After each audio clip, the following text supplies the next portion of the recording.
very. If I had it my way, I'd never run the ball. I'd just throw it every down. I don't care about defense at all. Me right now, yes. I don't care about the defense or adding any talent to the defense or drafting any defensive players. I want some offense. I want a team that can score more than 20 points a game. I want the old Deshaun Jackson, Pierre Garçon, Jordan Reed, Kirk Cousins throwing for almost 5,000 yards. I want that, except better. And since 2008, when they drafted 3 bust offensive players in the second round, they've drafted 4 offensive skill players between the first 2 rounds. RG3, Dwayne Haskins, Darius Geis, and Josh Doxson, some of the biggest busts in the first 2 rounds of the draft going back. So I want an offensive player. I want a wide receiver. And Tay, you said Garrett Wilson, and Jalen, you said Treylon Burks, and Alex, you said Chris Olave. And I'm gonna say I don't care which one of them. Take any of them. I don't care which one, but just take an offensive skill player, and then in the second round, take another one because I'm tired of this. I don't care about the defense. What's going on, Washington Commander Nation? It's your boy Rio, back with the latest from the Rambling with Rio YouTube channel. I appreciate everybody for liking, commenting, and subscribing. Over the weekend, we hit 3,000 subscribers on the channel. I appreciate you guys for that. I appreciate all the support I get, and I appreciate all the feedback on the Cam Curl episode. That was a pretty cool, it was a pretty dope experience for me. You know, he's a really laid back dude, so I had to try my best to try to bring some personality and engagement to the conversation. And we clicked at some point of the conversation, and I hope to get a lot more players on the show. Today, we're going to get into offense. So if you're a draft linebacker in the first round kind of guy or gal, this is not the episode for you. We're going to talk about how this team needs to prioritize offense. But before we get to it, this and all episodes going forward are brought to you by Washington Football on the Daily at WSH on the Daily on Instagram. My guy Ray, he's your #1 source and hub for all news-related instances for the Washington Commanders. Everything. Even if it's just fan speculation or rumors, he's going to have it on his page. He's the guy you want to follow on Instagram for everything else. This show is also brought to you by BetUS Sportsbook and Casinos. Get your Calvin Ridley on. Get your Parlay Poppy on BetUS Sportsbook and Casino using my unique link that'll be seen below in the description and promo code JOIN125. But that's going to do for all that. Let's get to the show. Let's pod. Offense. Offense.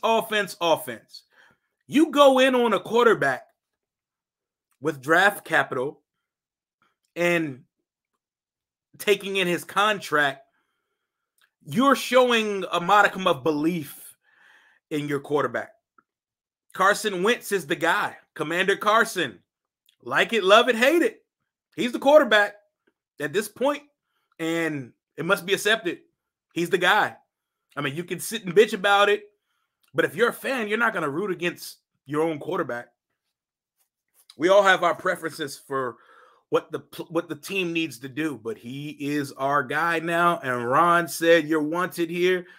I mean, could be just trying to, you know what I'm saying, make him feel good, prop him up. But I think the plan has shifted. And I think Ron and Scott Turner and company, Scott just got an extension, by the way.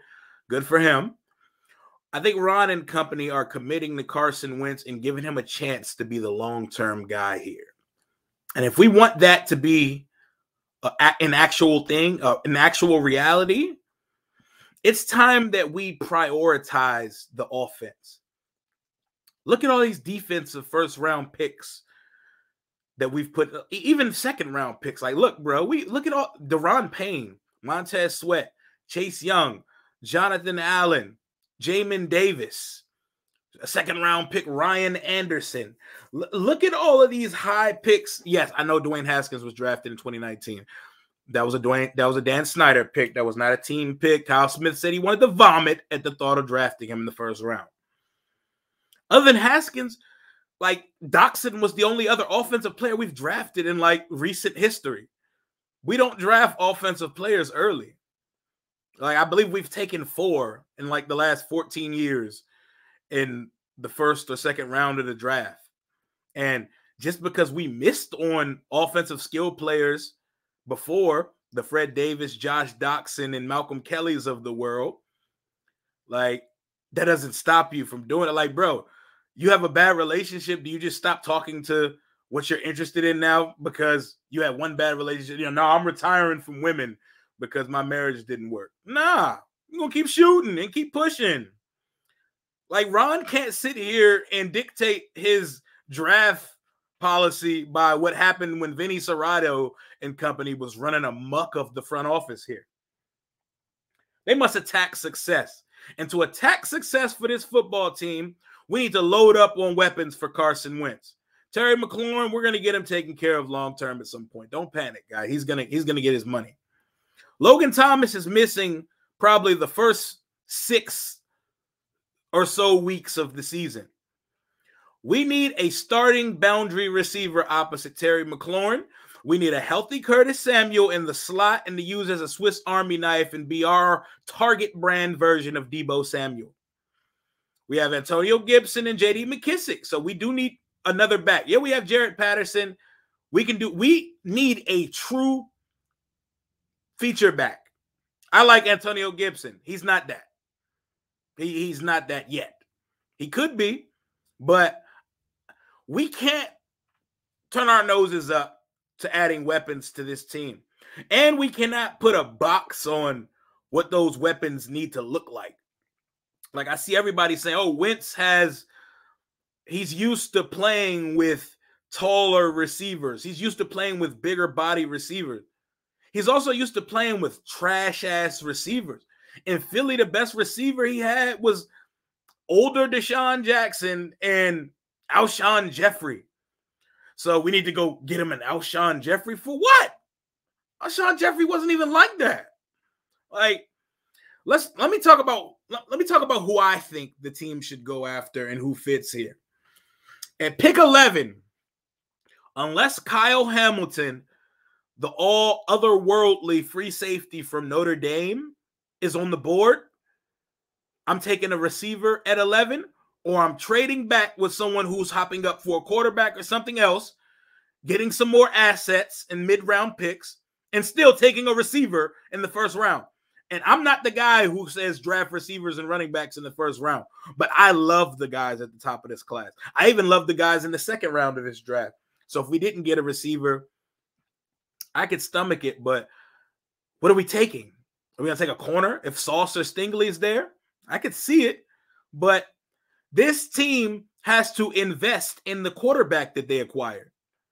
Carson Wentz is the investment right now. Don't give him any reason. Don't give him any justification for excuses. Stack the deck around him. Build a basketball team around him and give him endless options to throw to and a plethora of play styles. And pick 11 or in a trade back. My top options for the team. The 2 Buckeyes, Ohio State Buckeyes, Chris Olave and Garrett Wilson, both otherworldly athletes, silky smooth. They're both 4.3 speed, and it looks so effortless. It doesn't even look like they're moving at 4.3 speed. Route technicians. Look at the way they break off defenders and stem their routes. Garrett Wilson's a shade under 6 feet tall. He plays like he's 6'4". He's high pointing and catching contested 50-50 jump balls over defenders. Attacks the ball in the air like an animal. Chris Olave, I call him the Maserati. That boy's just smooth. Everything he does looks easy. Like, in the way, and his route running is just like, they're like more athletic, smoother athletes than Terry. Imagine one of those guys opposite Terry. We'll have a whole trio of Buckeyes as our receiving core. Terry on one side, Wilson or Olave on one side, Curtis in the slot and in the backfield at times. That's a dream come true for me because you cannot have enough technicians in your receiver room. Oh, he has to be 6'3" or 6'4". No, he does not. No, he's not. We're just going to draft a guy because how tall he is. Like, come on, man. But if we did go the route of drafting a receiver off height, weight, speed type things. Well, not more so speed. If we go off size, the only big-bodied receiver I'm taking that early in the draft, it might surprise some of you, is Treylon Burks out of Arkansas. Cam told you he knew he was special since his freshman year. Treylon Burks is a playmaker. Now, he ran a 4.5. 4.5 isn't blazing speed, but it's enough. It's definitely enough. You just check the tape. He's in the SEC creating separation, taking jet sweeps and screens to the crib. His playing style, he's like a Deebo Samuel playing style in an A.J. Brown body. That's how I would take Treylon Burks. And give me him over Drake London every day of the week. That's the next guy I wanted to talk to y'all about. Drake London, shade under 6'4", about 220. Has good speed for his size. Great jump ball catcher. Two-sport athlete. He was a basketball player. I seen him do a 720 or some shit in a dunk contest. Drake London does not interest me, bro. He shows me nothing as a route runner. He's a very lazy route runner, and I'm not calling him Josh Doxson, but he's one of those guys with his size that I would say concerns me about if he's going to be able to consistently get separation on the next level. But hey, I'm not no goddamn draft guru. I'm not Todd McShay, Matt Miller, or Mel Kiper. I'm none of that. I'm just a fan that watches a lot of football, who doesn't have a life, just spends time watching a bunch of shit, cut-ups, film, and replays of games. Drake London doesn't do it for me. Like, my boy Stunner, Jalen, group chat brethren, he put me on to some stuff. Like, I would take George Pickens out of Georgia and Christian Watkins out of Baylor before I take Drake London. Should they go at 11? No. That would probably be in a trade back or in a second round, but I am all the way good on Drake London. But like I said, the Ohio State boys and Treylon Burks, that should be our bag for the first round. There should be a small bubble of maybe if Kyle Hamilton, Stingley, or Sauce is there at 11. Mostly Kyle Hamilton for me. I'm not taking a corner. We need weapons, man. And with our frugal and bargain bin at some point free agent shopping, we have to go get a receiver. Like, we have to. Terry has not had a running mate since he's been here. It's time we do it and stop settling for the Jags of the world. It's time we stop being delusional as a fan base and pretending like these Jag-ass guys on the practice squad and at the bottom of the receiver room are going to be a real difference maker here. Kelvin Harmon, never going to be a difference maker here. Antonio Gandy-Golden, never going to be a difference maker here. We can't settle for that. We don't know what Diami is yet. Huge year for him coming up. We got to see what he becomes. Everybody likes to blame Taylor Heineke for Diami's shortcomings his rookie year. But Diami was struggling to get off press man. Diami wasn't getting the separation on deep routes that we were promised when we drafted him. You want to be a deep threat in the league? You got to get open. You got to get past the defender. And at some points of the season, he looked a little lost in the offense, which is expected as a rookie receiver coming from a college system where you had a limited route tree. He didn't run too many routes. Sam Howell, throw it up. Play jackpot. Go get it. Big year for him, but we definitely need to add to our wide receiver room. I'd say take 2 receivers in this draft. In the 5th round, the 6th round, we don't have a 5th rounder. In the 6th round, if that Baylor receiver that ran 4.2 is available, let him be DeAndre Carter. We don't have to sign DeAndre Carter back. Go get a rookie to do his job. Be receiver 4, receiver 5, and run back kicks. Because we're not going to put a real playmaker to do that. Go get a 4.2, 4.3 guy in the later rounds and let him run kicks back. That's my first round plan. Second round, though. For the second round, call me crazy. I'm drafting a running back or a tight end. A running back or tight end. I'm looking at Kenneth Walker out of Michigan State. Breece Hall out of Iowa State at running back. And at tight end, I'm looking at Trey McBride. Y'all are going to say, but we have Logan Thomas and John Bates. John Bates, he impressed me his rookie year. Do I trust him to be tight end 1 for the first month or possibly more of the season? No. And does John Bates and a Logan Thomas coming off an ACL tear late year make me pause from drafting a legitimate tight end 1? No. Remember, Logan had a good year, and Logan's been good since he's been here. But let's not act like we have Travis Kelce at tight end, bro. We don't. I like Logan Thomas as a player. He's a solid tight end. Y'all seen this kid out of Colorado State, Trey McBride? It's the perfect move tight end. Since we like to compare what quarterbacks had before, if Logan Thomas is our bargain Zach Ertz, go get Dallas Goedert, because that's what Trey McBride would be for us. He's an inline tight end. Move him around. We can run 2 tight end sets. He can block. He's not like the best block. Bates is a better blocker than him, but he creates separation easily. He has very sure hands, very athletic for the position, and the boy balls. Like he is going to create problems for defenses. He is my ideal second-round pick for the team. So I would start off at 11. Give me Wilson. Give me Olave. Give me Burks. And at 47, give me, it could be a trade back in the first round. So we could acquire an extra second or third. You know, Pittsburgh might come up and get Willis if the Falcons don't take him in the top 10. And you never know. But give me either one of the 2 speed demon route running technicians, silky smooth assassins in the first round, or Treylon Burks.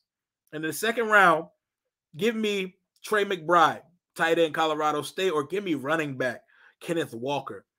Antonio Gibson is a good running back. I don't think he's ever going to be a great running back. And I also don't agree in paying running back. So we need to get another young running back in this room that could take the position over when it's time for Gibson to get paid, because I don't agree with paying running backs. That shit is that it never leads to success, I promise you. But we don't have a pick in the third round because we gave it up for Wentz. We come back in the fourth round. You want to take a linebacker here? Sure. I think we could show up our Mike spot in free agency. You can find a veteran starter. I wish we would just throw the bag at Bobby Wagner. I don't know. I know Bobby Wagner represents himself. He doesn't have an agent, but I don't know why we don't just throw a bag at him. Go get a Jayon Brown and Anthony Walker. There's options to fill that Mike spot. We have invested so many picks, allocated so much money to this defense, who actually let us down for the first half of the season last year. It is imperative that we build the team around the offense right now, because the defense needs to fix itself. We have all those dogs and first round picks. William Jackson over there making 14 mil, Kendall making 10 mil. All these guys, they need to get it right.